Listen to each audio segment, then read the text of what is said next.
Tony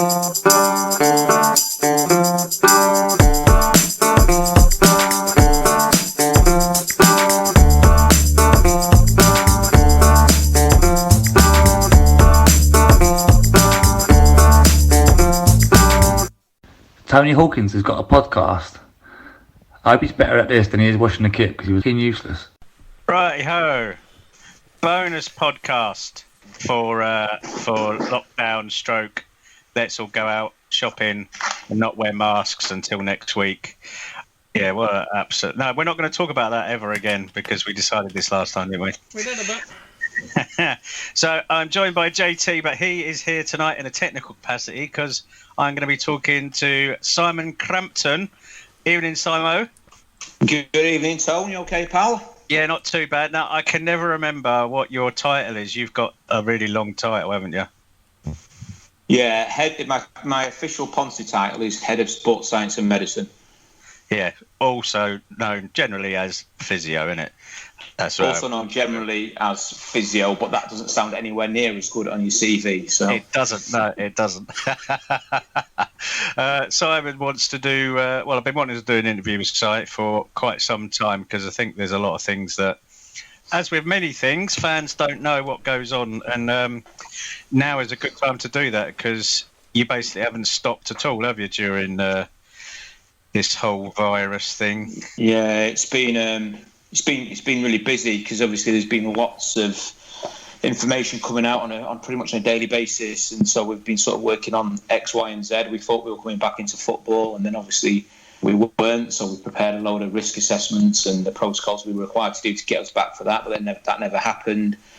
And we're in a position now where obviously we're looking to start kicking on for the next season. So we're sort of working on the protocols to get us back in for training for next season. So yeah, it's been really busy, and unfortunately, obviously the majority of the staff have had to be furloughed, including players, etc. So it's meant there's not been many of us. So we've even begun to stadium to help out with just sort of general jobs. So we did this thing called Operation Flush, and it was before they started for the darts. The snooker, when they first started for the snooker. Yeah. And obviously, because the hotel had been vacant for a period, it was really important we flushed out all the water out of the system. So there was about 10 of us, and we had to go around all 300 bedrooms, all through the arena, and flush every single toilet in the building 6 times, run every bath and shower 20 to 30 minutes, so that I was getting soaked. I got lumbered with the basement, as I allegedly knew that area best, and I was getting soaked trying to press one shower and then run on to the next one, because they're all push switches in the lads' dressing room. So I was pushing one and then trying to avoid that, to press the next one. And they're only on. So you must have been in there for ages then. For one of those to be on for 20 minutes, you have to. Oh no! And you would have been in there for ages, but we built that system where you could sort of set one off and then go to the next room and do the other one. You'd have been waiting for it to finish, wouldn't you? I know your work ethic. That's exactly it, mate. I'd have got a chair in there, newspaper, jam sandwich, looking lot. Well, are the away showers still like 9,000 degrees? Burn your skin off. I think they've actually had them sorted now. That's near the match day we do that, Tone. Yeah, well, I did get accused of that once, and I said, genuinely, the bloke said to me, are you doing that on purpose because your change room's amazing, it's really clean, everybody's really helpful, but your showers, I said, mate, they've been trying to fix them for years. Yeah, I think they have been fixed now. There's not any complaints, that's for sure, but yeah, it was an ongoing thermostat issue, wasn't it? But yeah, we always used to get there was nothing worse than beating a team, and then, and being like... They don't like that at all, do they? Your personal history then, starting. So was it always? Did you always see yourself doing what you're doing at some point, or did you fall into it, or would you have another direction you were going in, or what? Yeah, I think when I think back, I always wanted to work in sport. Probably if I went back to see myself in sort of at 16 to 18, I probably always wanted to work in rugby because that was the sport I was brought up on. But yeah, I ended up working in football. But I suppose originally, when I say I always wanted to, I didn't. I originally wanted to be a farmer. Really? Yeah, I remember doing my GCSEs, and a careers advisor came in and said, that's really that one, isn't it? That's really fucking funny. It's not laughing to him. well, it gets better, Tone. So it was a careers advisor at school, and they'd sort of you had to. It was probably done some BBC computer package, and you had to say what your interests were and all that. And I've always liked working outdoors, and as you'll remember, I like a bit of nature and that sort of stuff. So it came out, oh, you could become a farmer. I was like, all right, yeah, that's what I'll do, because I didn't really have much of an idea. And then I went home and said to my dad, I think I want to be a farmer. And he looked at me and went, "Are you mad? We haven't got a farm." This is in Cleveland, was it? In Cleveland, yeah. So that sort of put an end to that. And then I don't know. I was always into first aid. So I remember doing beavers and cubs and scouts, and one of them we had to do the first aid badge, and you had to bring in your own first aid kit. And I think my dad couldn't be arsed to sort of put one together in a shoebox like all the other dads did. So he went off to Boots and bought this like brand new shiny one, and I was proper proud of it. Yeah. And then anytime anyone got injured or cut or whatever in the family, which happened quite regularly, my parents ran a restaurant, so obviously they're always dealing with glasses and knives and that sort of stuff. So they're always cutting themselves or burning themselves. And I was always there with my first aid kit, wanting to sort of help them out. So I think that's half of it. And then when I started doing A levels, I got really into anatomy and physiology. And I remember sort of really being fascinated with not so much sort of the physiology, I suppose, but more the anatomy of the muscles and how they work and how they produce movement. And so then I guess I put those two components together and decided I think physio was the thing for me. So yeah, that's where it sort of all came about. And then, as I say, rugby was my sport. As you know only too well, I can't play football to save my life. We'll come to that, yep. But rugby was always. I've got better with age actually with football, but rugby was always my sport. And I played at quite a good level when I was younger. Nothing like professional or anything, but played to county level, and then moved on and started working for QPR once I was finishing my degree off. Yeah. And had a couple of years with them, just part-time, working in their academy. And then went on to do a master's degree. I was working in the NHS for a couple of years and then decided to go and do a master's degree. And then started working for London Wasps. And whilst I was working for London Wasps, I got a phone call from Damo Doyle, who was here. And I was at uni with Damo when I did my first degree, so I sort of knew Damo. And Damo was the fitness coach at MK at the time with Martin Allen. Yeah. And he said, "Oh, there's a job coming up here if you fancy it." So he was telling me about it, and then I remember going away and thinking, "MK Dons, it were these sort of things, like the Accrington Stanley thing all over again." And then I sort of had I looked on them on the internet, on the old sort of dial-up internet, and looked at them and thought, "All right, yeah, I remember the Wimbledon story and the crazy gang and all that, and okay, yeah, let's have a look at this." And I suppose because I'd been so brought up on rugby, and I knew they were in League Two at the time, which had been relegated to League Two. And I'm thinking, oh, it's going to be no facilities. It's going to be a bit of a dump, like a little sort of one stand, and that'll be it. And I rolled up at the hockey stadium, and I was like, wow, this is amazing. I just wasn't expecting it. Do you know what I mean? And we look back at the hockey stadium now and think, geez, how did we cope there? But and I was like, wow, this is amazing. And did the interview, and during the interview process, I was showing the new plans for the stadium. That was I think there was a big crater in the ground, and they started just to put the concrete in for the stands. Yeah. So I didn't see it, but they showed me the sort of plans of how it was going to look, and I thought, yeah, this is it. So I was driving home, and it was Mike Dove, who was the academy director at the time. Yeah. He phoned me up, and it could have been Dame, but one of them phoned me up and said, "Yeah, we want you for the job, but we need you to start on Monday because we've not had a physio in post for most of the pre-season." I think there'd been someone in who was a student or something like that, but they'd finished and there'd not really been anyone in post since Martin Allen come in. I was like, right, okay, where I'm going to live, and he said, "Don't worry about that. We'll sort all that out for you. So just be there on Monday morning." Or Sunday it was. So I got down on the Sunday night. My dad drove me down, and we arrived at where I was going to stay, and it had been broken into. Yeah. So I was like, "Oh, great! This is a good start." Right, you can't stay there. So for the first 2 weeks, I ended up staying at Adolfo Baines's house with his family. And when he first came over, I don't remember Adolfo, the old goalkeeper, and he didn't really speak much English, so I was just sort of staying in his front room almost. It was a really, really bizarre situation, but that's how the club operated then. It was everyone just helping each other. I mean, it still is to an extent. There's obviously a lot of staff now, and we all helped each other out. And sort of the first eight months, I sort of had temporary accommodation, which was supposed to be temporary for a couple of weeks. I moved to Great Linford in some more temporary accommodation, and it took me about 8 months before I could even find somewhere proper to live, because it was just so full on. Yeah. I'll never forget that first day. And I went to the changing room and picked up this training kit from the old kitman Andy, and it was the old baggy, very baggy. It was fashionable at the time, I suppose, with the Surridge kit. So I've got this real oversized baggy kit on, and I've gone to what I was told was the treatment room. It wasn't a treatment room; it was a dressing room, and there's a huge queue of people outside. And I remember Clive Platt being at the front of it, and I'm like looking up to him, and I think Ben Chorley walked past and tapped me on the shoulder and went, "Oh bloody hell! I want like a rub off him." I thought, okay, here we go. So anyway, Platt goes, "Oh, come on, Fizz, I've been waiting for you for the last month or whatever. I need to be seen."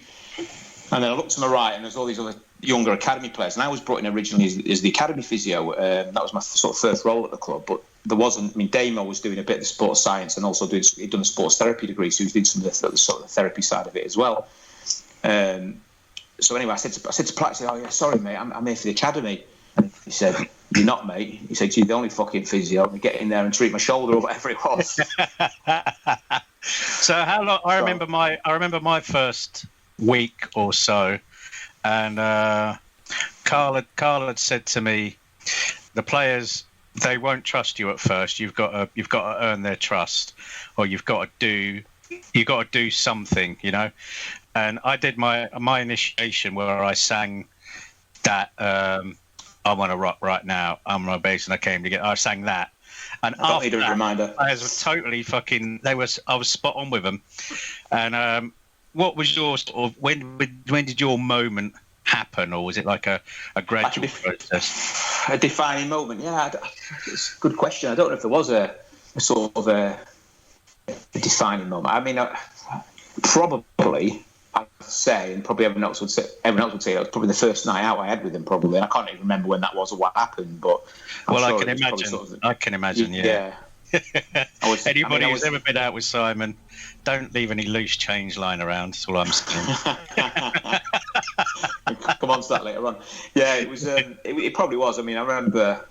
You know, it was back in the days of. I mean, it was 2006 when I started, so I would have been 26 I'd have been. So it was back in the days of Oceana and all that sort of stuff, and all the old sort of nightclubs that used to be in and around the around. I don't know if the hub was there. I think the hub had just opened. Maybe I think Jury's Inn had just opened, but everyone used to go out around Oceana and Opus and Mood and that sort of thing. And I don't know. I think you get into a football team, and I always say it now. You know, it's not a job; it's a lifestyle. So you just got to throw in everything into it. Oh, I moved to Milton Keynes. Yeah, moved to Milton Keynes. Didn't know anyone. So straight away you've got sort of 40 people in around you with the team who you know, who become your friends automatically, and you sort of embrace it and just you just work hard and 7 days a week job and all these. I managed to get through all the players that were waiting for me, and like to think at the time, although we didn't have much of a facility, they still got a good sort of physiotherapy service, and I suppose that was it really. Who was manager when you first started? Martin Allen? Martin Allen, yeah. What was that like?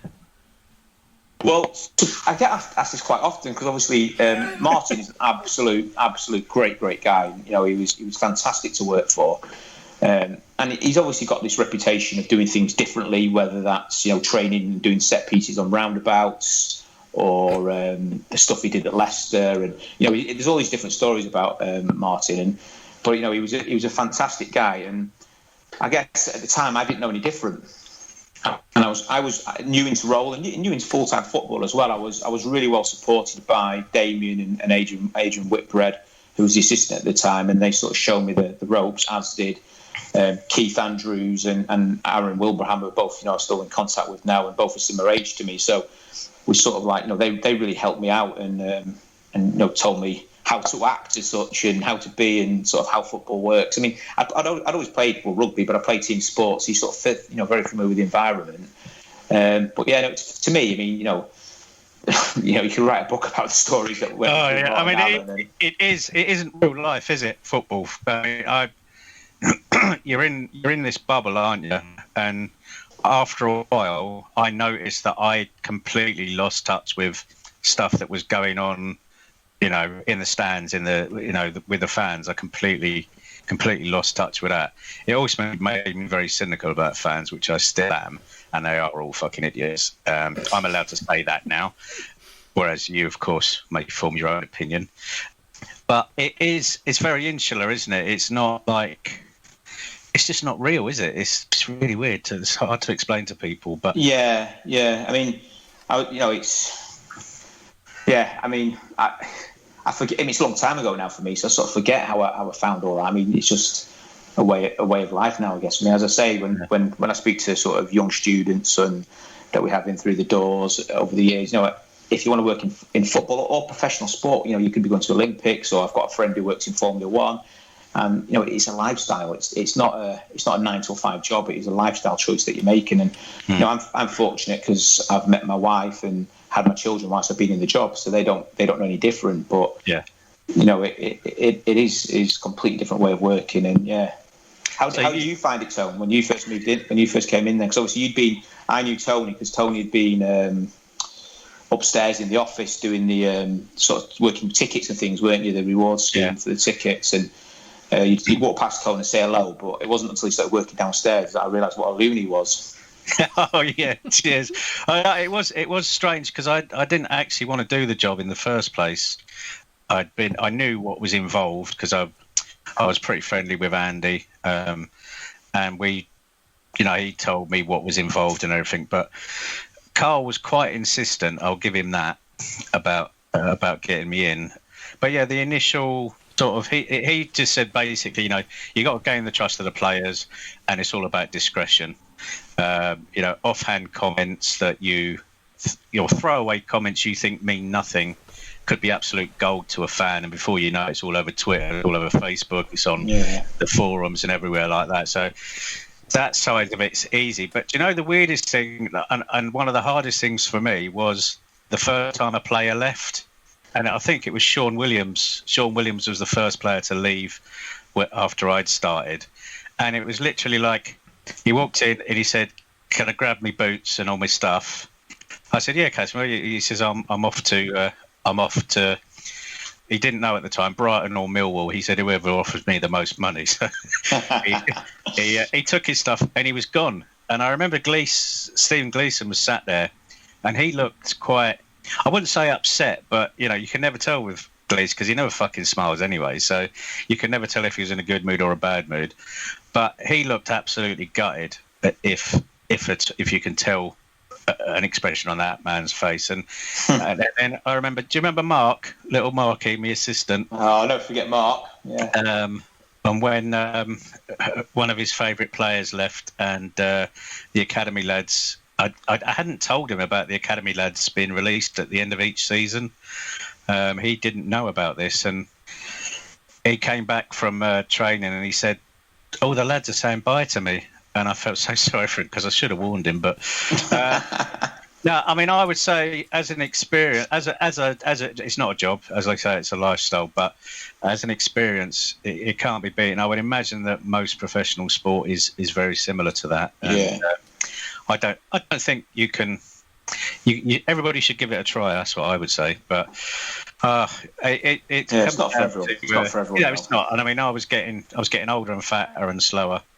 The grandkids were appearing one after the other, so it was a good time for me to get out as well. And I wasn't enjoying the football, which was doubly difficult for me as a fan. It's difficult to sort of stop that, isn't it? I mean, it's touching on your thing about the players leaving. I mean, it is. It's something I'm used to now. But I do probably think back to that, and probably some of those players that left when I first started in football, I'm still friends with now.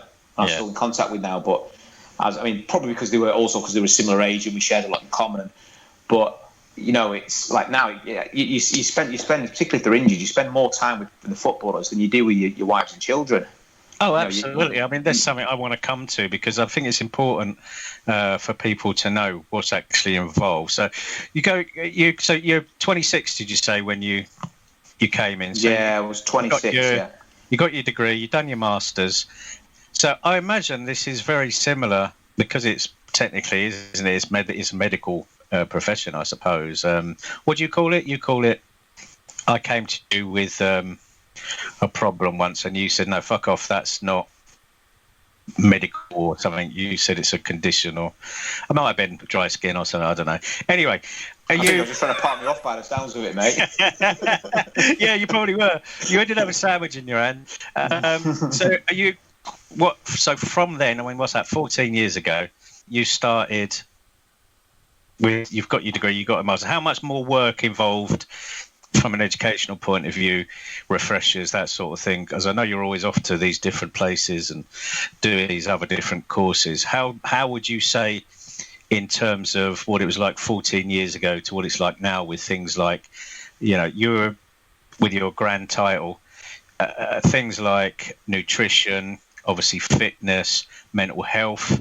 I mean, I always talk about players, when it was just me, you, Adam, and the injured players would be in the stadium over the summer. On Wednesday. Oh, summer, yeah. Yeah, Central Wednesday, yeah.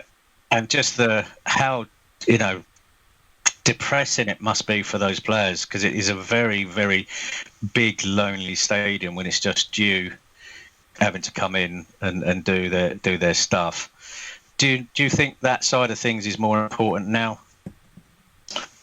I think it's always been important, Tony. I think we're more aware of it now. Yeah, I know we used to play.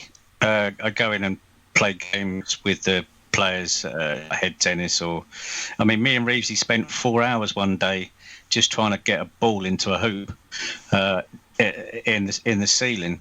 Because there was nothing else to do, and then as soon as we saw Crammer was coming, obviously we had to run because we weren't allowed to not allowed to kick a football, but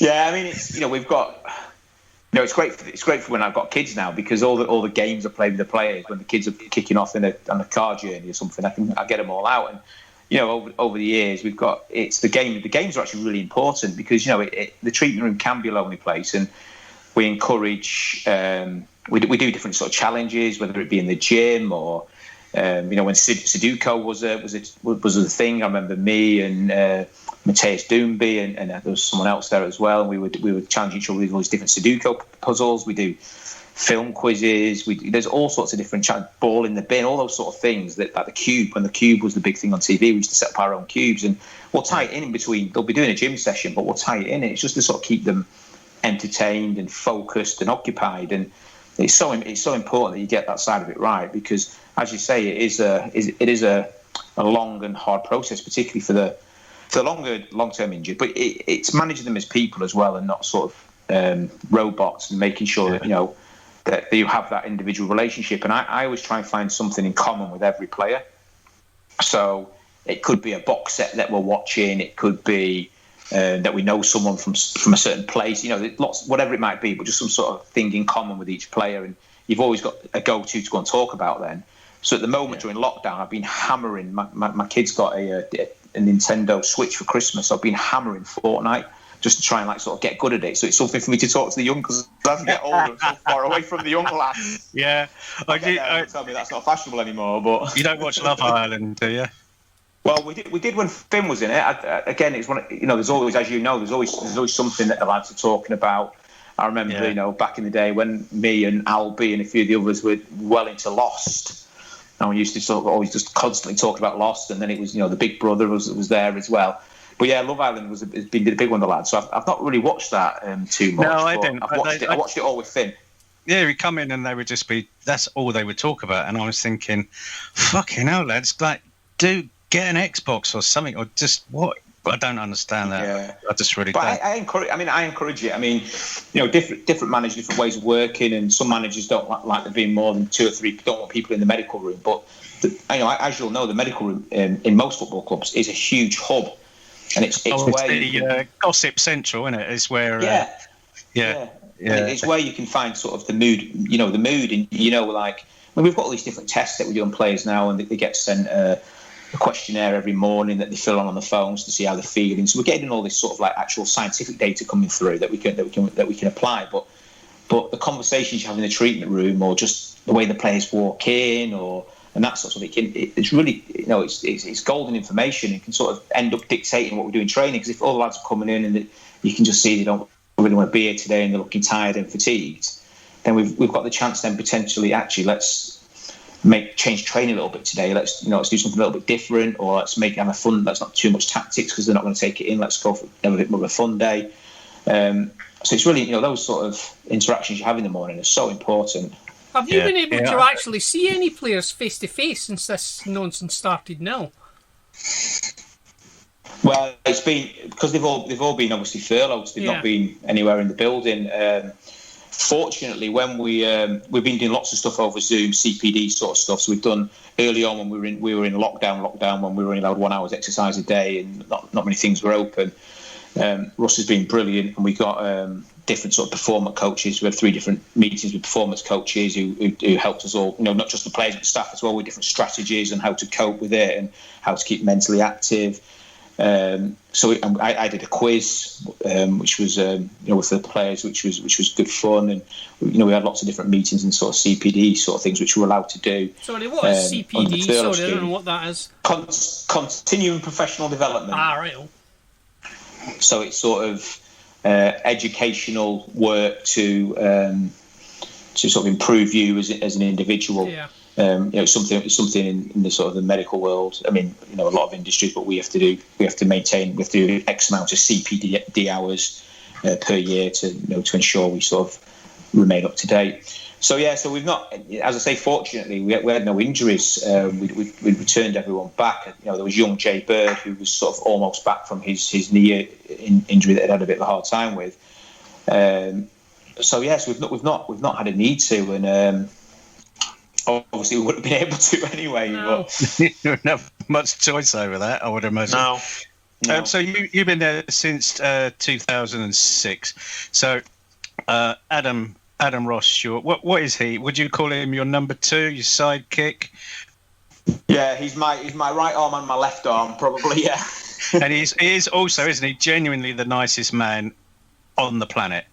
There is no one. Even when he's pissed off, he still tries to be nice. Yeah, he's a massive part of what we've done, and a massive part of what I've tried to achieve over the years in establishing the department and the facilities that we've got. And he's been really loyal throughout that period. And he's, as you say, no one has ever really had a bad word to say about Adam.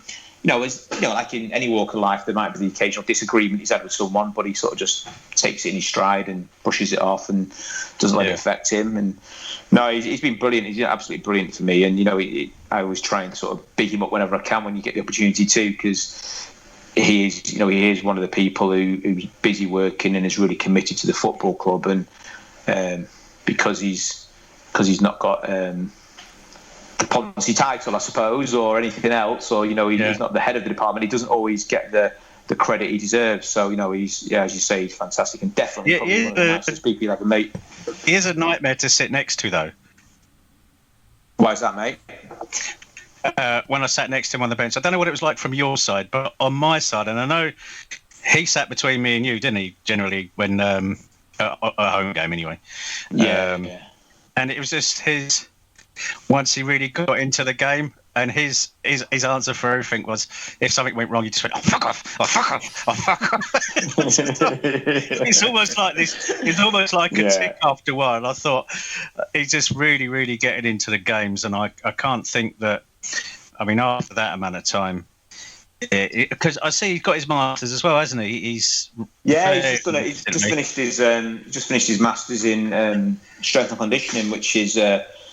It's a great masters to do, and a massive part of. So Adam's role has developed over the years. So Adam first came in, basically when it was after Ince's left, and it was sort of Robbie Di Matteo's season. I think it was like midway towards the end, and one of Ince's legacies was he had. I should call him Gaffer. Really killed me for only calling him Ince, but. Isn't that weird how you still do that? I text Carl the other night. Good luck Monday, Gaffer. He always do it. I don't know why. It's weird. Yeah, I know. Yeah. So one of his things was he always used to have two masseurs, and which they were great guys, and they're still working. Both are still working in football now. And one of them left, and we sort of created a role into that position. Thought, right, we need to sort of get someone back in here. And Adam had been doing his student placement within our academy, and sort of knew of him. And I spoke to the academy physio at the time, who gave him a glowing report. And I said, look, we'll bring him in on a trial. And he did really, really well that first season, and so committed. And he's just gone from strength to strength. So now Adam's role really now is he heads up a lot of our rehabilitation. So once a player's sort of been injured and diagnosed, and he's on the path to recovery, Adam will manage all his actual rehabilitation, so all the gym work. So him doing the S&C Masters is sort of really, really strengthened that role for him. And he's fantastic at what he does. I mean, the players will always say that, and never had a player say a bad word against him. Yeah, so I genuinely can't think of a single time I've ever heard someone say anything other than complimentary about him, that's for sure. And your intern, so you get basically you have an intern every season or every year, don't you? Come in. Yeah. So we have a sort of a student. So it's not an intern; it's a student sandwich year placement. So they the intern name is used obviously all the time in football, but these aren't actually interns. So they go to university, and we take in sports therapy students. They do 2 years at university. And then they take a sandwich year, which is like a placement, a vocational placement, and they come and join us for a whole year. We've had some great ones over the years. I think we'll be going into our 10th season potentially now of doing it, and we've started to take 2 students in the therapy side, and we have one in the academy, one in the first team, and it's it's a brilliant experience for them. They're not. You hear some of they go out on placements, and they could be working in a private practice, or even some of the other sports teams, and they're just really not doing anything. They're just sort of making cups of tea and sort of sweeping the floor, and those duties that students often get lumbered with. And of course, I always like to make sure I've got a cup of coffee in the morning, but they get a full rounded experience. And, but they get a full rounded experience, and they're really important to what we do, and it's how we bridge the gap really, because. One of my original briefs was to set up a department that would be, like a championship level medical department. And in doing that, we needed people in the door, and we needed to be able to sort of free up the more senior people's times to be concentrating on other projects, and the student enables us to do that.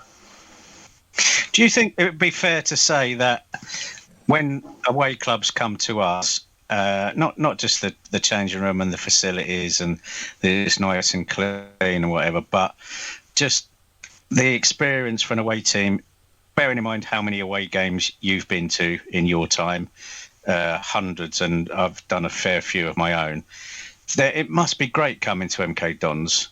Players must actually look forward to it. Nice big changing room, medical room, if it needs to be used there as well. It must be fantastic coming and playing against us, which I always think sometimes could be looked upon as a disadvantage, because going to an away team, you should be, not looking forward to it. But I've had more than a few staff members and coaches from other clubs saying how much they enjoy coming to us and all the facilities and so on.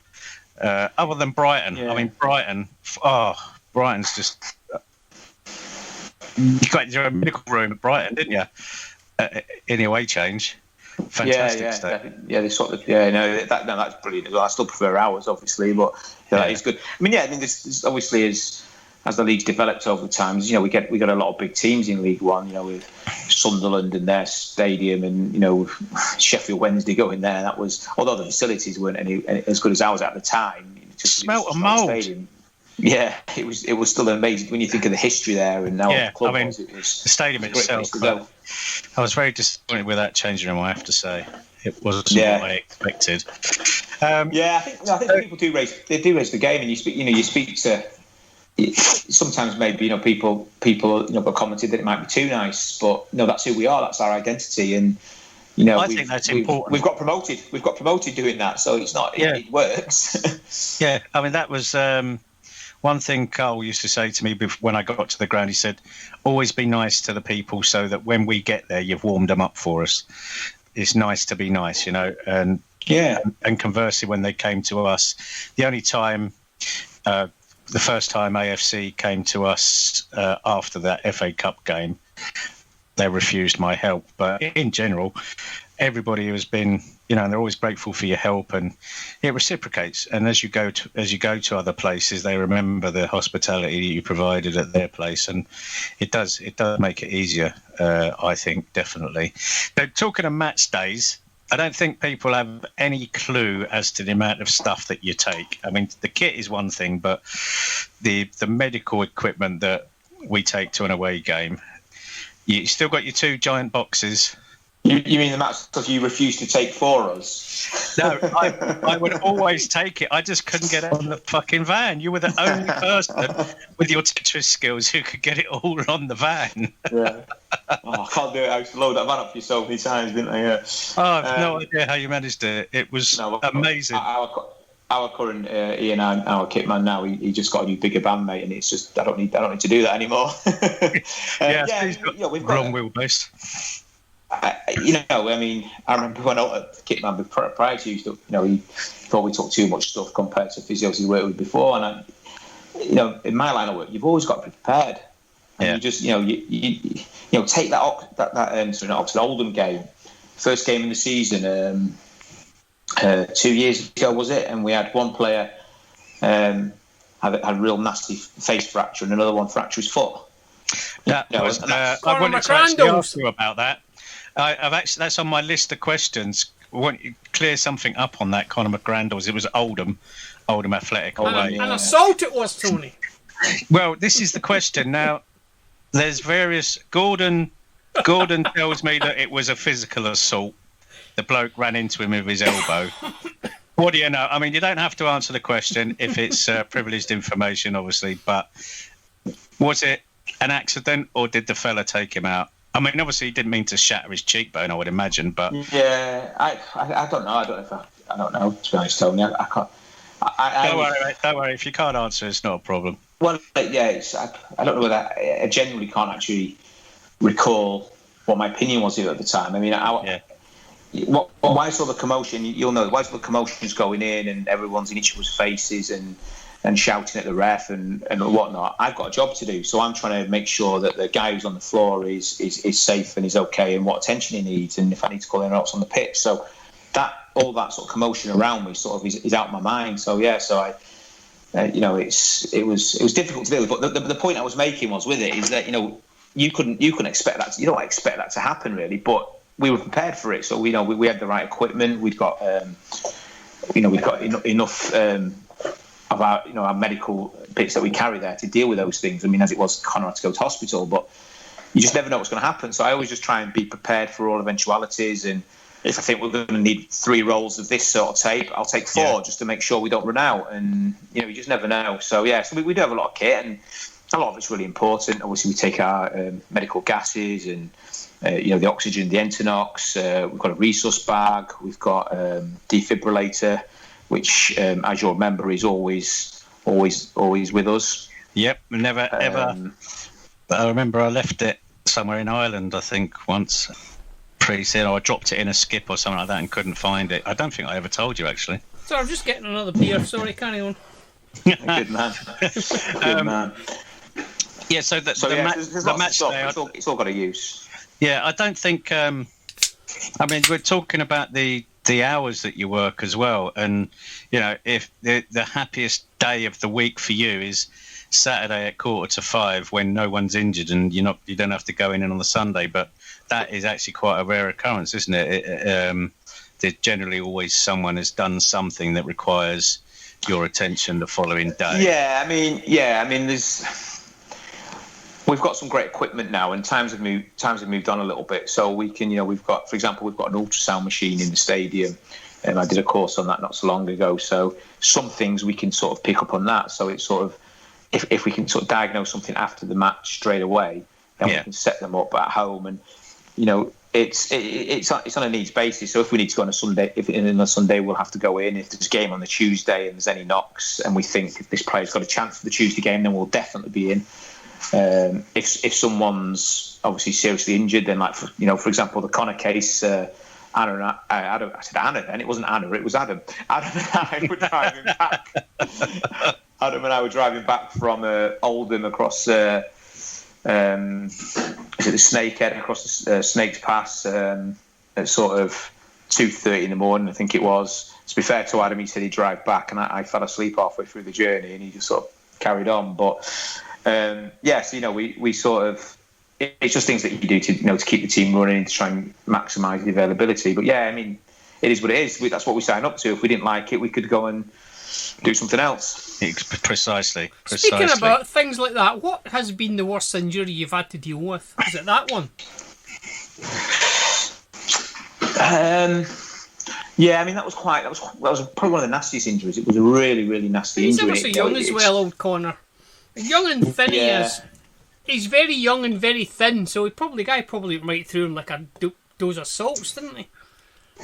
Yeah, it was a he certainly didn't come out the best in it, and it was a really bad injury, and we were fortunate enough to get sort of the leading surgeon in London to deal with it. We just sort of put our phone books out and started phoning around people, and we all help each other out in these situations, whether it's a surgeon we've used before or another football club. And I'd had a similar injury previously, and I phoned a surgeon and he was very good, and he put me in contact with this guy. He was fantastic, and we got it all sorted. It just took a long recovery, but that was bad. But then some of the other injuries are the ones it's just take a long time to, and with a fracture, it's going to. Paul Mitchell had a really bad injury, but you knew eventually that his bone would knit and it would heal, and that was a really bad injury. But some of the ones that are more difficult are the ones that are really hard to diagnose, and sort of injuries around the sort of the groin and hip region that can become very, very problematic. And we've had one or two of those, not loads of those over the years, but they're not nasty injuries in terms of the actual mechanism and the trauma, but they're just really hard to sort of manage and rehabilitate, because you sort of think you're turning the corner and something else crops up. There was that one with Bodes, wasn't there, years ago? I say years ago, but when his first game back, or his first goal, and the first person he went to was to celebrate with you. He'd been out for an awful long time, repeated injuries as well. That. Yeah, you're right. Yeah.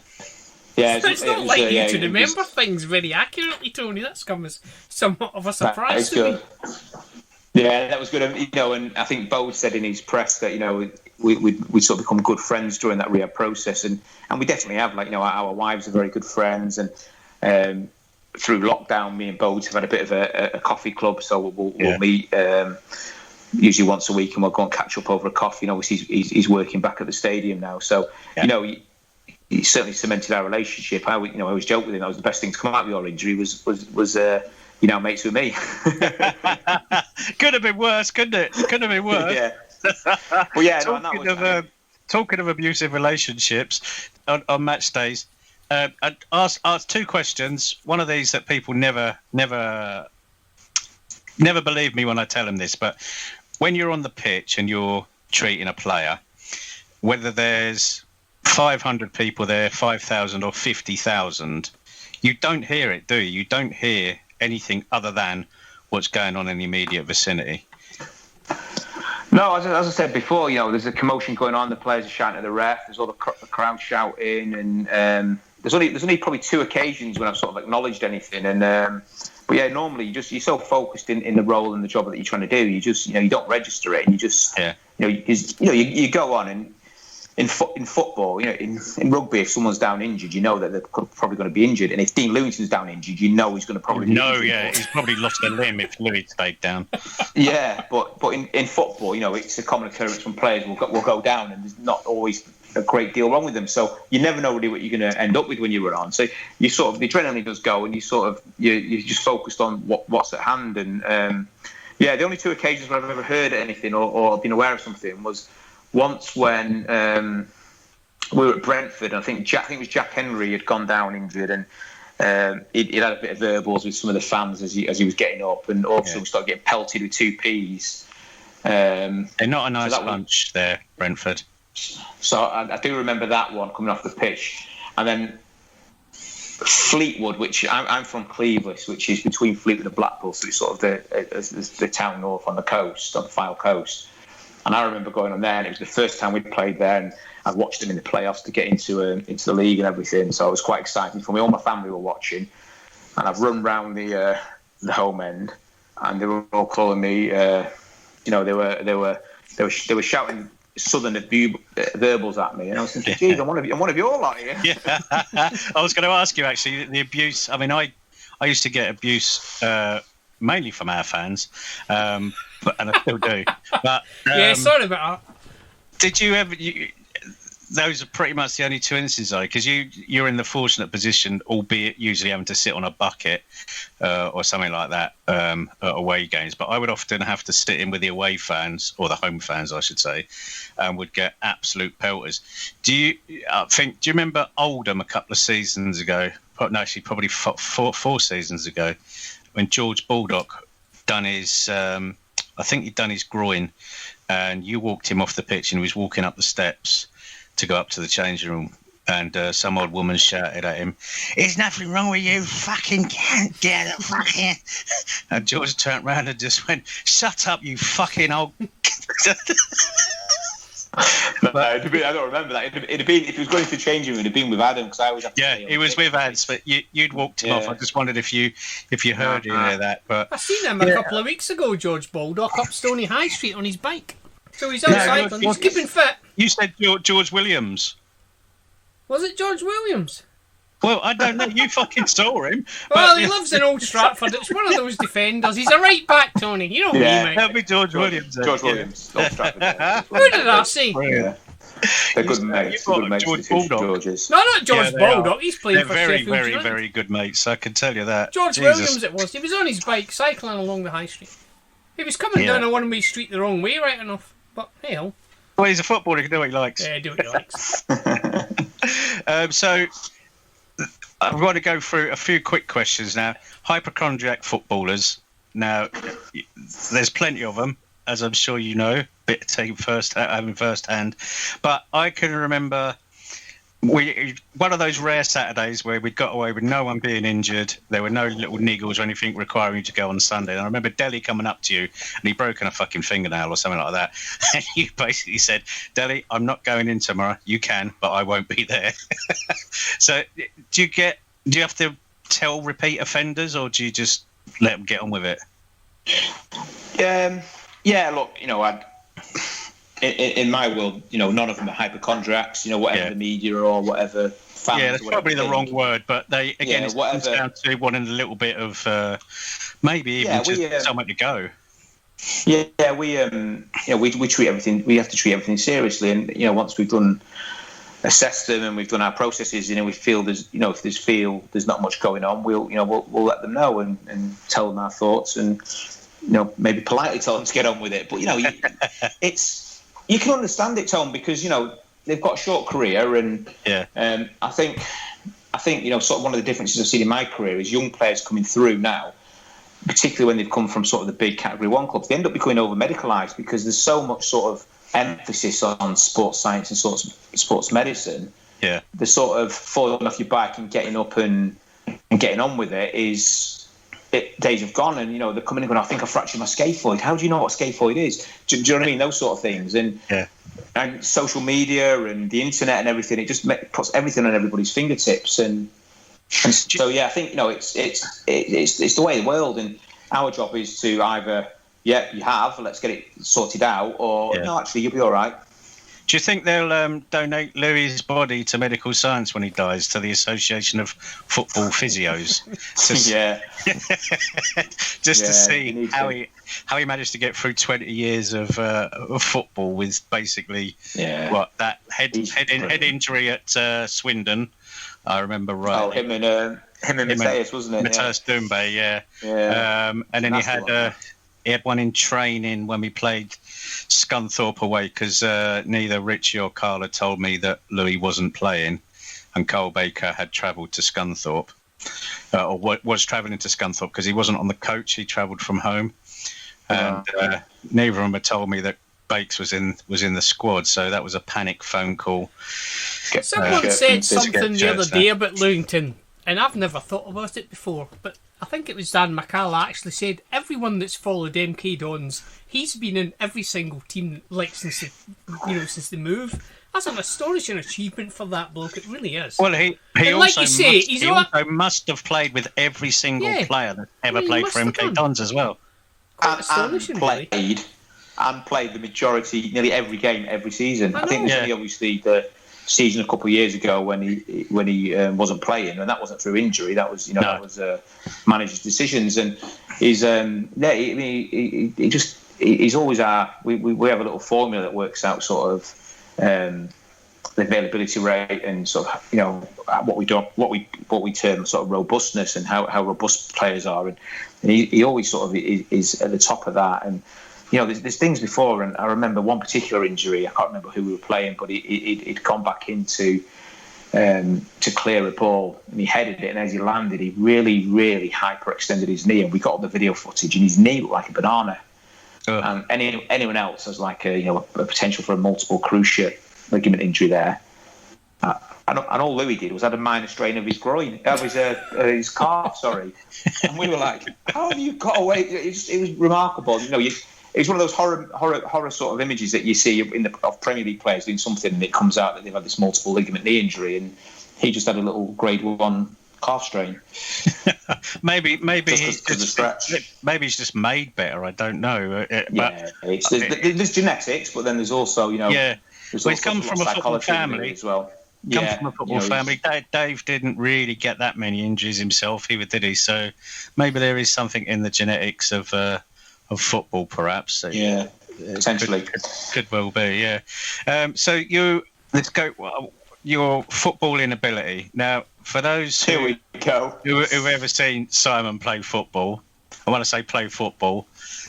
Well, they haven't seen me play football because I don't play football. We doesn't play football, but we used to play head tennis a lot. And for those that don't know what head tennis is, it's like a cross between volleyball, tennis, and football. Basically, you're hitting a ball over a net on a very small court, 1-on-1 or 2 against 2. And Simon's the absolute king of head tennis and literally unbeatable. I think only the net. But you were always there. I mean, just only the net.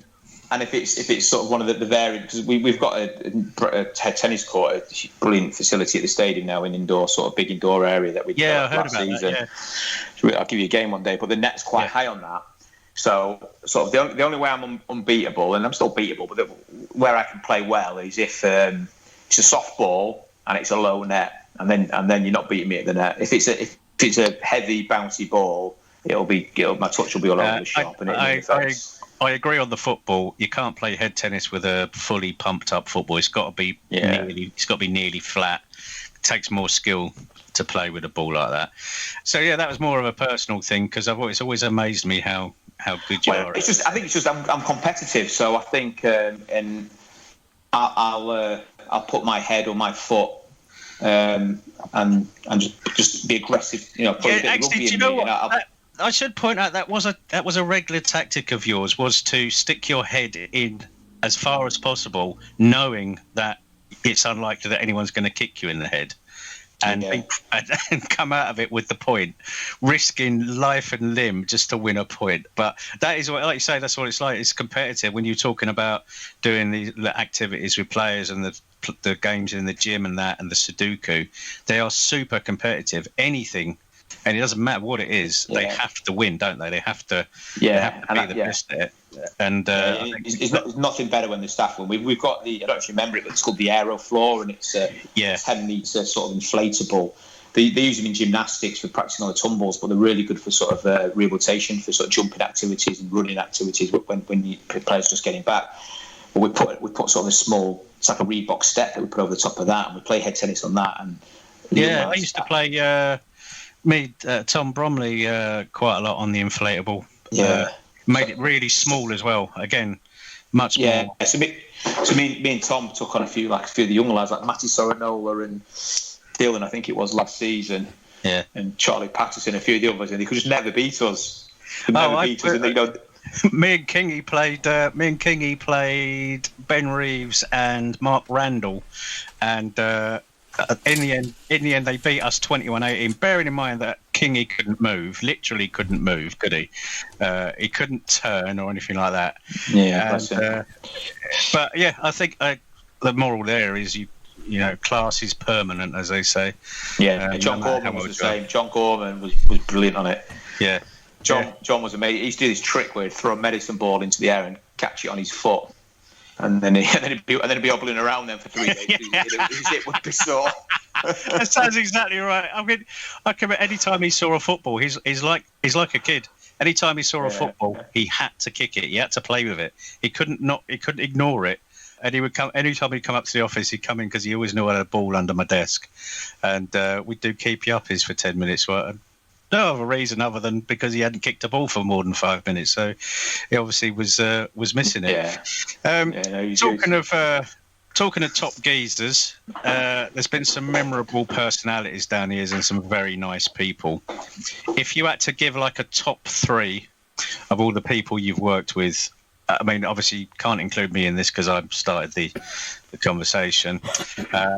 If you had a top 3 of the absolute diamondest, nicest people who you would quite happily spend time with, would you be able to name just 3? I don't think I would. So I think we've been the staff and just everyone we've had through the doors at the stadium. I've pretty much enjoyed company with everyone. It's difficult. We could do from a football side, maybe like a starting 11 that you would have a night out with or something like that. Who you'd want to be around with. And I suppose if you did that sort of thing, you'd have Dave Martin probably in goal. Yeah, he was. We used to have some good banter with Dave, and you'd have to have Sean and Suarez at centre halves. This is probably turned into your best 11 as well. Well, actually, we did do an episode on best 11. So go on, give us an 11 based on your favourite players and or staff. Yeah, I think I'm going to do this. I'm going to do this from the perspective if I was to sort of socialise with them, I guess. Yeah, go on. Yeah, I like this. Yeah. So Dave, Sean and Suarez. Yeah. It would be Lewie because I've known him the longest. But do you know what? Sol Davis, he was brilliant on a night out. Yeah, fucking mental. I've been out with him. Went out with him once and never again. Never again. Had a Hawaiian shirt on. He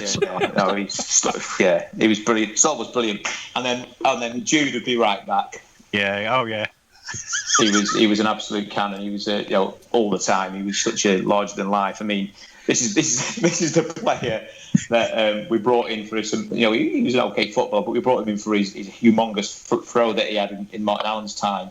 Yeah. And not long into Ince's reign, the fitness coach at this time decided that we'd play rugby in the warm up, and he dislocated his shoulder and didn't have a long throw anymore. So I probably shouldn't tell you that, but that's what happened. We can cut it out if you want to, but I don't think it really matters at this point. I don't know. I don't know what formation I'm playing here, but I think in the midfield you'd have definitely Keith. Yeah. What would you have? Probably Potsy. Definitely Potsy. I'm glad you said that. He should have been next. Yep. If we had 3 in there, there's some other good lads. Let me come back to that one. Do you know any good wingers for a 4-4? Chaddy. Let's go Chaddy. Oh yeah, of course, yeah. Chaddy's definitely in there. He was good. He was always good value. I'd probably put Bodes in there because he's a bit of a Larry lightweight, so he's always a good laugh. Yeah, he's gone by 10. Yeah. Albie, 100% off the top. Yeah. I need one more, don't I? Who would we have? Mitch, maybe. Paul Mitchell. Good lad, yeah.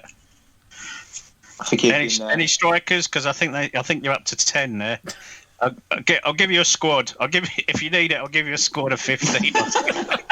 You want to get yourself in there, do you? Is that what it is? No. Oh, actually, yeah. You got to pick a manager as well and an assistant. You can be the manager, mate. Yeah. Mark is your assistant. Kev Gallen. It'd have to be Kev Gallen. Yeah. Scrub everything else. He is. Words fail me. Him and Jude as well were a great pairing. They brought so much sort of delight to the dressing room. They were brilliant, those two. I remember Jude. Jude threw Una from the box office halfway across Winter Wonderland one night, I think it was. Why he was swinging around in circles, I don't know, but he was. And I don't know if he accidentally let go of, or if his shoulder dislocated again. But yeah, it was one of his longest throws. I'll give him that. maybe that was the reason. He just made out he did it playing rugby. Could be, mate. Could be. Yeah. Could be. Strange things have happened. Right then, so we better start wrapping up. I want to ask you, and this is because you've been there since 2006. This might be very difficult for you, but your favourite moments is a simple question. Yeah, I think my favourites. Do you know what I mean? It is hard, and you just end up coming back to the ones that everyone expects you to say. But I can honestly say, even no, don't get me wrong. When we were relegated, it wasn't great times, and it was hard when we were relegated from the Championship and we were relegated from League One. Yeah. But because of the people, I've always enjoyed still coming to work. I've not sort of found it hard to get out of bed. I've always out of bed, ready. Come on, what's the day bringing? Let's do footy sort of thing. I've always enjoyed going to work. Yeah. But I think my favourite actual moments are probably the ones that everyone expects you to say, and it's probably number one, promotion to the Championship. Yeah. It my was number one as well. Yeah, it wasn't just the fact we got promoted to the Championship. It was just all the work that had gone into it over the last, with Carl as manager, over the last sort of 5 seasons or whatever it was. Yeah. And we'd hit the playoffs and obviously always got knocked out unfairly as well. When you think of some of the games that we had, and the way we sort of played that season and that team that we had, and how we were sort of. We felt we were unbeatable, and it was just sort of a great part, a great sort of a momentum to be part of, a team to be part of, the momentum we were having. Yeah. And then the promotion itself, it was great because my family were there, my kids were there. They came on the pitch afterwards, and I don't, it'll take a lot to replicate that feeling. Yeah. Probably everybody in the stadium felt it, but it was all it was on the bench. Some of the lads that had come off or who had not gone on had gone and got phones, and they were sort of reading out scores to us, and we were looking for reactions in the crowd to find out. It was the Colchester game, wasn't it? And we were trying to find out reactions. Sam here was jabbing me in the ribs. Off every 5 seconds. What's the score tone? Same as it was 5 seconds ago, Sam. What's the score tone? Fuck. And we're all there, and we just sort of got to the literally on the edge of our seats, and before you're half squatting, leaning forward, and then it gets to the last 5 minutes of the game. Pretty much everyone from the bench was just stood on the side of the pitch. Yeah. Ian McLaughlin was basically on the pitch. The lino couldn't get past us at one point. I thought we were going to get a hefty fine for that. But what happened to you? What did you do at the final whistle? We all ran on the pitch and sort of. You did as well. Yeah, everyone ran on the pitch. I think we'd sort of, because obviously we've had a few pitch invasions over the years for different reasons, and we sort of have got this tactic now where we start anything that's valuable. Yeah. More so because we don't get anything broken, but we've got our medical equipment and that sort of stuff. That we just sort of like to start edging it towards the tunnel and get it out of the way and moving all those sort of stuff. And then we all just ran on, and obviously I can't really. You just sort of you are in a bit of a whirlwind, and you can't really remember, but you sort of celebrating with the fans and trying to find the players and sort of embracing with them. And I couldn't find anyone. I didn't even know where I was on the pitch because I couldn't even see how far away I was. And then I'm trying to find my family in the stands to sort of wave at them. And it was sort of a real emotional time. And I think we went in the dressing room, and obviously it's all videoed where we're then all jumping all over each other, and everyone's getting soaked with the football, the sparkling wine. I won't call it champagne. And then I remember then getting into the medical room and just sitting there, and then Ads walked in, and then me and Adam, I think we had a selfie or something like that with each other, and it was just like wow, because it was such like a for that time and what we've been through to sort of get there, it was just such an emotional time for everyone. And then was what we're going to, because we were all expecting to go to the playoffs because we knew what needed to happen. But I was sat on the bench for most of that game, thinking to myself, how the fuck am I going to clothe 30 people? Because we were going to go to St George's, weren't we, on the Monday, the following day? Yeah, that was right. Yeah, and we were supposed to be spending 3 days at St George's because the first game was on the Thursday, I think.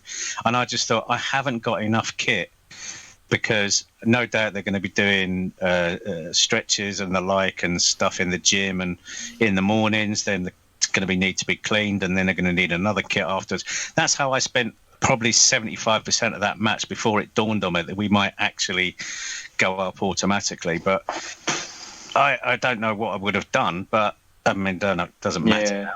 But we were prepared. We were prepared. We were well prepared for playoffs, and we were also very nervous because as a football club, I can't remember the stats. It must have been our fifth, or maybe even our fifth playoffs, maybe fourth or fifth playoffs. So we were all a bit sort of fourth. Peterborough, Huddersfield, and Shrewsbury. Yes, it would have been. We'd had Shrewsbury. Yeah. That's the one thing. Yeah. So we were all sort of a bit nervous about that, but we were doing so well as a team. I think we'd have always got up there. But yeah, so we didn't know what to do. So we went up into the director's box and we sort of had a few drinks up there. And all the players came up and the families were there, and then we ended up going to the Crooked Billet in Newton Longville. How did we get there? I can remember being there and singing Wonderwall with you after about 10 minutes of getting sat down. Well, they had a beer festival, so me and Andy, right, we'll give all of them a try. So we worked our way through all the different sort of guest beers that they had on the Big Ten, and it was the manager at the time, Dave. We'd got to know through the football club, and I can't remember, I think Carl may have known that there was a beer festival going on, or somebody knew there was a beer festival going on. So we sort of because we got nothing planned, so we just said, right, let's go there. So we all went there, and then I was getting married. The summer after, I think it must have been. So I remember I was trying to book a band, so I remember ending up in with Keith, Damo, Adam, and a few others, and we ended up in the pub in Simpson. The Plough was it in Simpson. We ended up there to watch this band, and then it probably felt like it was the early hours, but it was probably about midnight, and then we all went home to bed, and then we all met the next day at the stadium, and obviously we then sort of had a little trip, like a celebratory trip to Ireland, which was very good. But yeah, it was that always, because it was obviously getting promoted to the Championship. It's the highest the club's ever been, but it was sort of how much it meant to all of us as well at the time, and that journey we'd been on to get there. It did feel special, didn't it? More so than I don't think for someone like yourself who's been doing that for 14 years, and you've seen the promotions, you've seen the relegations, you were there for the double, the Paul Ince, the league. You see, that's probably my that's up there as well.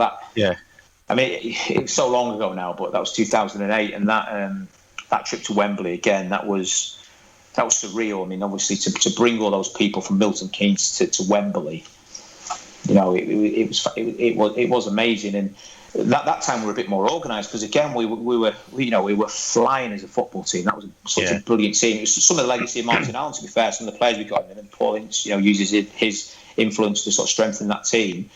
And we had an absolutely amazing team. I think if we'd kept that team together, we'd have kept going. But yeah, after that one, we Keith's wife at the time was had an events planning company, so she'd organised this big event at the stadium in Red Dot Bar. Not Red Dot Bar, sorry, what's it called? The big room, the ballroom. That's the word I'm looking for. That was it, in the ballroom, and it was brilliant. And everyone's families were at Wembley, and then they all came back, and everyone's families were there. A lot of them were staying in the hotel.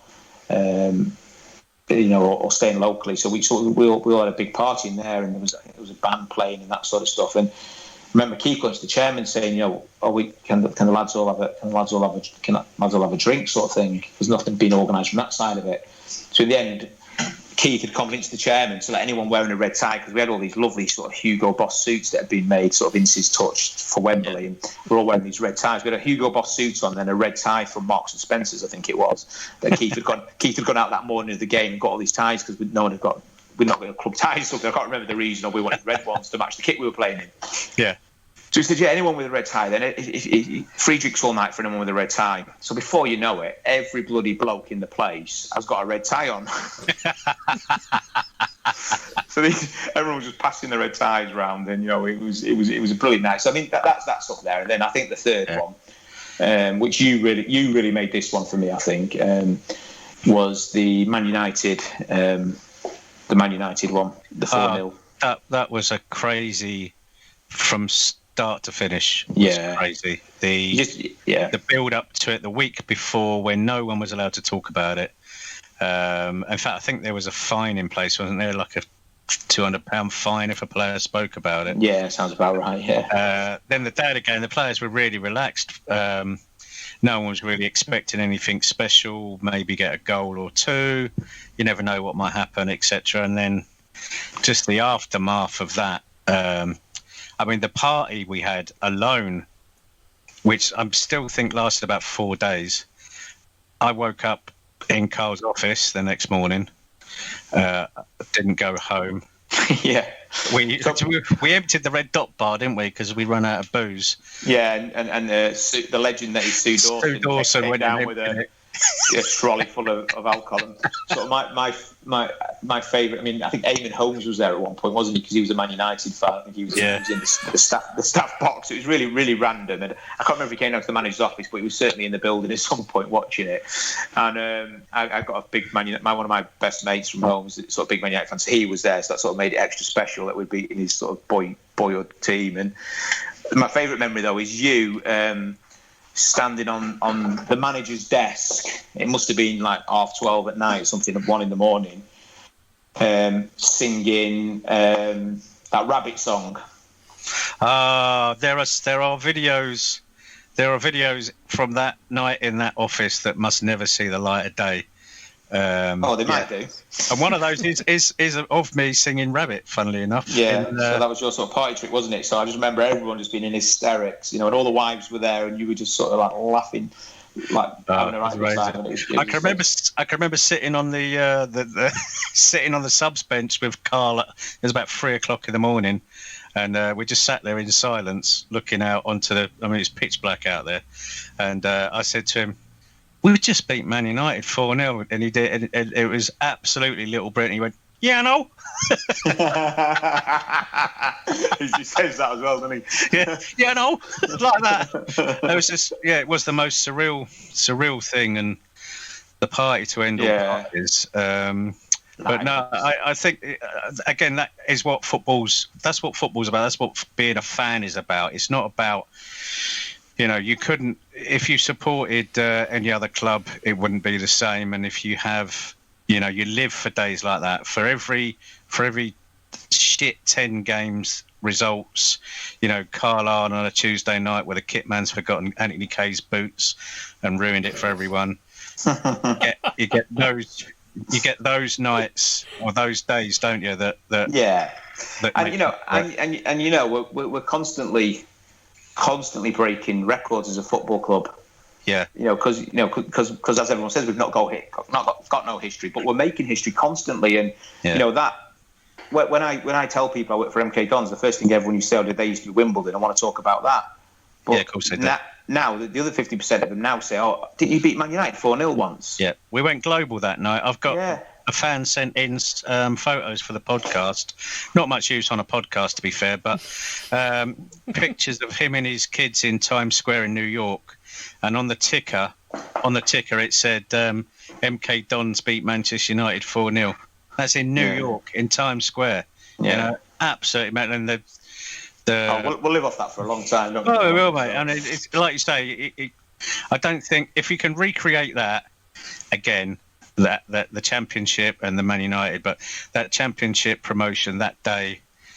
I mean, there was never. I knew we were going to go out and win well, and we were 4-0 up at half time. But I think it was the because there were no expectations, were there, for us? Yeah, I mean, I think it was a nice occasion when we got celebrated when we had the big game against Mansfield and we got promoted. We got promoted back to League One, but. No, that was a really look back, and it was that the big build up to that big game, and whoever won the game sort of thing was going to get promoted. Yeah. But at the same time, that's where we belong. That's exactly how I see it. It's promotion's great, and it's wonderful that we did get promoted, but we shouldn't have been in that position in the first place. Yeah, that wasn't such a big thing for me going up then. I mean. We've said it on here before. It was great, but it wasn't as good as the other times, was it? No. It was a bit like. It's a bit of an anticlimax. It was a bit like beating my granddaughter at chess, I think, or something like that. Beating a 2-year-old at chess, not real great achievement, to be fair. Yeah, I mean, it's not. It is an achievement, not to take anything away from the players, and because you've still got to go and get enough points. And again, that last day. And Mansfield weren't a particularly good team, but they were a good League Two team, and they were strong and they were fit, and they knew what they had to do. But I think the best thing that could have happened did happen. And that was for us to score an early goal, and that really upset them. They didn't quite know what to do, and then we looked like we were going to score again several times, and they never really. I mean, you get days like that. Teams just don't turn up, and it's similarly to what happened to Carl on Monday at Wembley. It wasn't. Did you notice? I don't know. No one else seems to have noticed this, but he stood on the touchline and watched Wickham celebrate. That'll like fire Carl up. He's always done that sort of thing, and that's what he'll take a lot from that, and he'll have made his. I didn't sort of watch much of the aftermath, but he'll have made his players watch it, I'm sure, as well. And he was sort of really good at that sort of man management side of it, and I'm sure they'll be a formidable force next season. Yeah, I think they will, and there will definitely be one that should be looking at an automatic promotion. So going on to next season, we still don't actually know when it's going to start. No, officially, but there's a few dates flying around.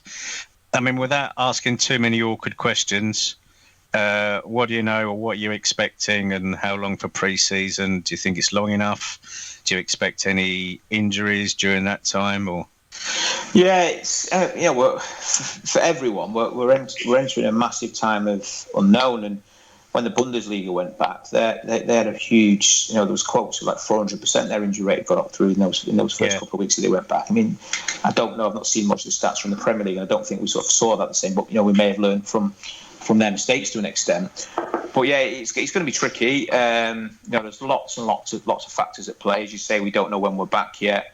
We don't know what training is going to look like. We've sort of got the new draft of stage 1, which we're working through at the moment, and we're looking to get the players back pretty soon to get us all going. But in terms of the league starting, I think we're starting to prepare for the league to start in mid-September. But there may be some cup games before that. But we're waiting to find out what all that means. So.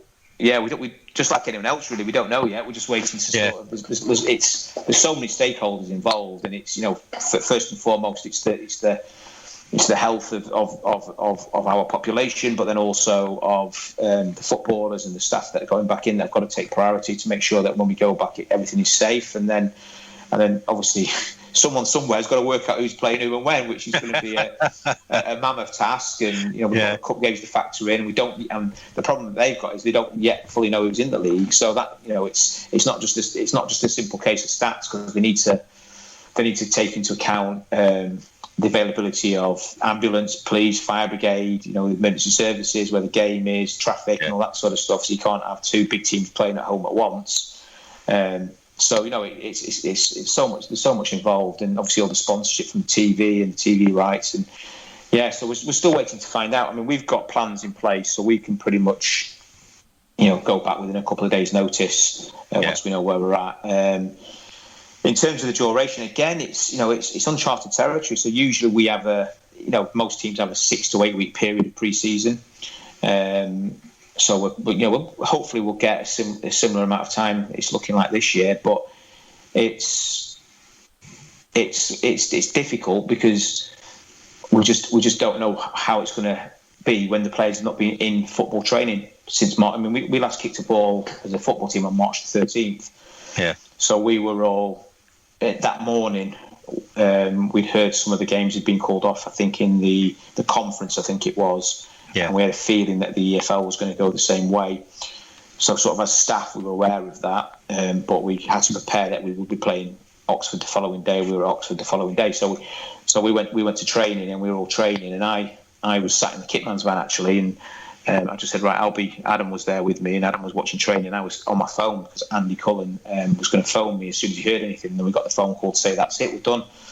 So we all went home, and it was like, right, we'll see you on Monday, lads, because we weren't in lockdown then or anything. It just sort of one of the first early steps was to stop, obviously, the big, large social gathering. So we thought we'd train on Monday, and we just sort of seen what was going to happen. But obviously, then we heard we were going into lockdown, and all football activities got suspended. So ever since that day, then we've been working on different, as I said at the start, working on different programs on what a return to football would look like, and how we were going to do it, and how we were going to make sure our players and staff were safe. So we've certainly got the plans in place. It's just waiting for sort of the go ahead where we can get going really now. Yeah, you're missing it. You're missing it all, football especially. And do you know what I'm really missing? Yeah. And my wife's just come in now and asked if I want a cup of tea, so be careful what I say here. But what I'm really missing... Adam's tea. Yeah, Adam's tea, yeah. What I'm really missing is away trips. Yeah. And I was saying this, I met up with Bose, as I said, on Monday, and Cleese, Luke Howell, it was a little reunion, and Reevesy came as well, we just met up for a coffee, bit of a catch-up, and socially distanced, of course.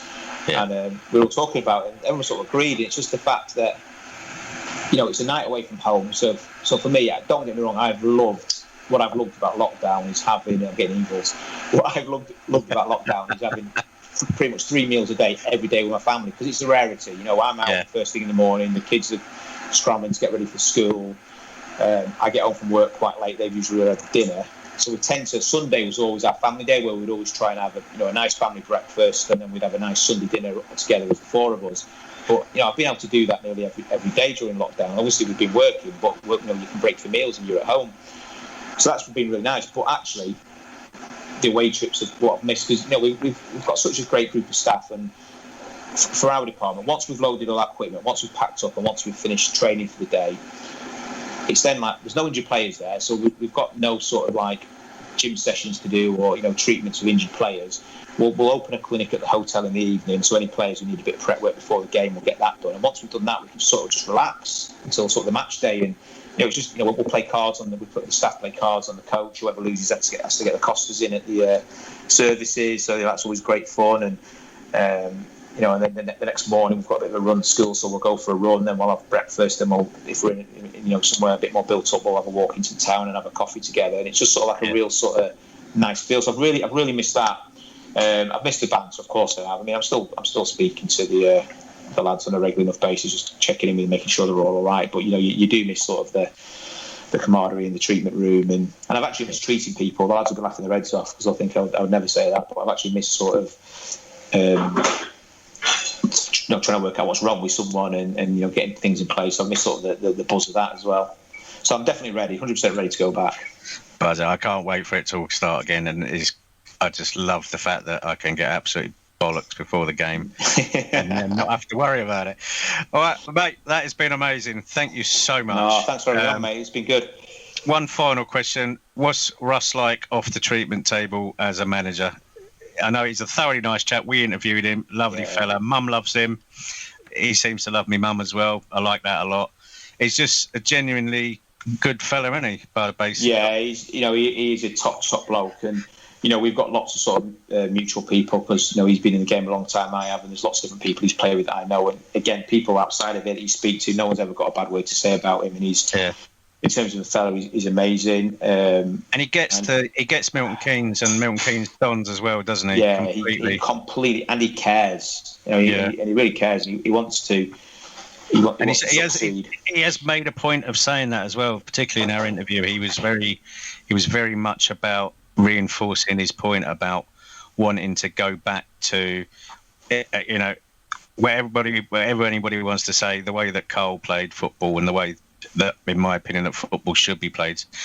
Plan Bs, Plan As, all that sort of thing. Forget it. It's about what the football that you're watching. Yeah, it's about getting the identity that we've sort of been famed for. I mean, I remember when Russ first came in and I was doing his medical, and we were talking about the reasons he was coming back, and he said, "Look, when I used to come and play here, you knew you were going to get popped."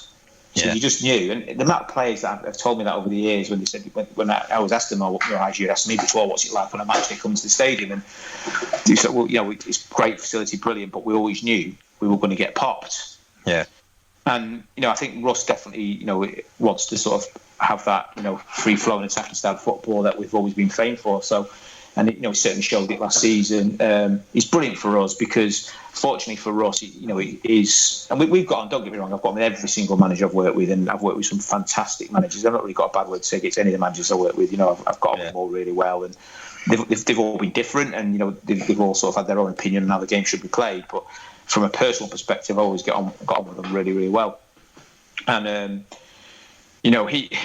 he's come in now, and he's like a breath of fresh air. And we have very well organised. We have 2 meetings a day, so we have a meeting 8:15 in the morning, and we'll plan what's going on for that day. And then at 3:00, we'll have another meeting and we'll talk about what happened in training, what we could have done better, very reflective on things, and then also start planning for the following day. Yeah. So it's just really, really organised. So you know what it's like. I mean, to be fair, we was organised with Carl as well. But when you were with Carl, but as a kit man, people come into the dressing room and they'll say to you, "What we're doing training today." Yeah. Am I in the squad? Yeah. And to have some information that you can give them, it just sort of, if someone comes into the medical room, he's getting strappings on, and he goes, "Do you know what we're doing in training today?" And I can just straight away say, "Oh, we're doing X, Y, and Z," and then you're doing this, and then you're going to have a break because you played Tuesday night. Yeah. Straight away, you can just say, "Oh, brilliant," because then they can plan in their mind and they know what to expect. Yeah. Yeah. Whereas, the little touches like that are. Yeah, Rusty's really good at that. I liked.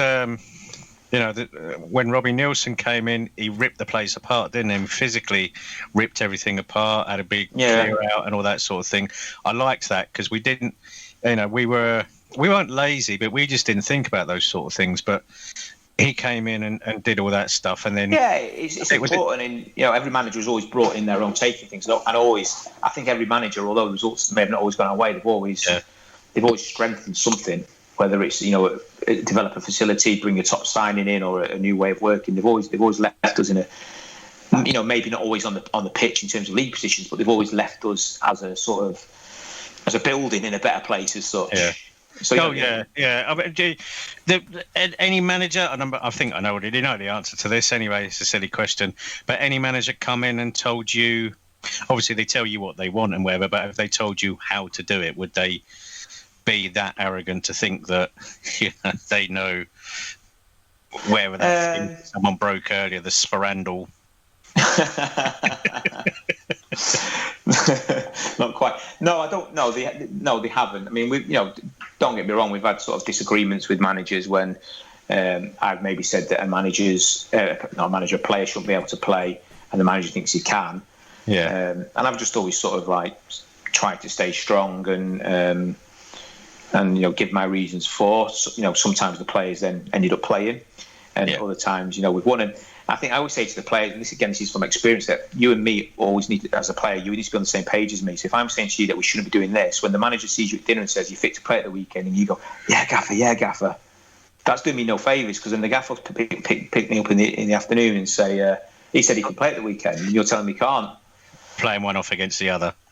So if you just it happens, but at the end of the day, most managers, pretty much every manager I've worked with, always has valued our opinion and sort of gone with in the end what we've said. But I like to be challenged. People need to challenge things, and can we do this better? Is there a way we could get this player to play without jeopardising their sort of future injury history, or their injury reoccurring? And that's what we're there for. So we try and always maximise it. But I think. Definitely, managers always have their own opinions, and of course, like anyone does, if you go to the pub with your mate and tell him you've hurt your Achilles, they'll probably diagnose it for you because he's had a similar injury before, and that's just life and humans in general, isn't it? So lots of managers are ex-professional footballers, and they've had injuries before, and they know what's worked for them. And some managers, I've learned things off myself. Fantastic. Right, well, we have massively overrun there, JT. No, it's good. Sorry about that. That's the longest ever episode. I don't think nothing to chuck out there. No, there's nothing to Simon, thank you very much for your time and chatting to us there. There's a million other questions I've got, but we just really ain't got the time, and a lot of it we talk about anyway, so... let's keep them ones quiet. I'll make you.